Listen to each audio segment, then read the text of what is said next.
ஆனால் எல்லாமே விலை மதிக்க முடியாத உயிர்கள். அரசாங்கத்தை நம்பி, காவல்துறை நம்பித்தான் பொதுமக்கள் அந்த பொதுக்கூட்டங்களை கலந்துகிறார்கள்.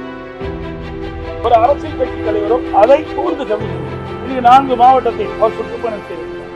6 மாவட்டத்தில் சுற்றுப்பயணம் செய்யப்பட்டது. ஒவ்வொரு மாவட்டத்திலும் எப்படி இருக்கிறது, அதுல என்னென்ன குறைபாடுகள் இருக்கு, அந்த குறைபாடு எப்படி சரி செய்யறது என்று அவர்களும் அந்த ஆலோசனை பெற்று அதற்கு ஏற்றவாறு அவர்களும் முன்னேற்பாட்டோடு அந்த கூட்டத்தை நடத்த வேண்டும். ஏனால் எல்லாமே விலை மதிக்க முடியாத உயிர்கள். ஒரு அரசியல் கட்சி கூட்டம் நடத்த என்று சொன்னால் அந்த கட்சியுடைய பாதுகாப்பை நம்பி, அரசாங்கத்தை நம்பி, காவல்துறை நம்பித்தான் பொதுமக்கள் அந்த பொதுக்கூட்டத்தில் கலந்து கொள்கிறார்கள். அரசாங்கமும் காவல்துறையும் பொதுக்கூட்டத்தில் நடைபெறுவதற்கு பாதுகாப்பு வழங்க வேண்டும். அதே போல அரசியல் கட்சி தலைவர்களும் அங்கே குழுவிட கூட்டத்திற்கு ஏற்றவாறு தாங்கள் நடந்து கொள்ள வேண்டும்.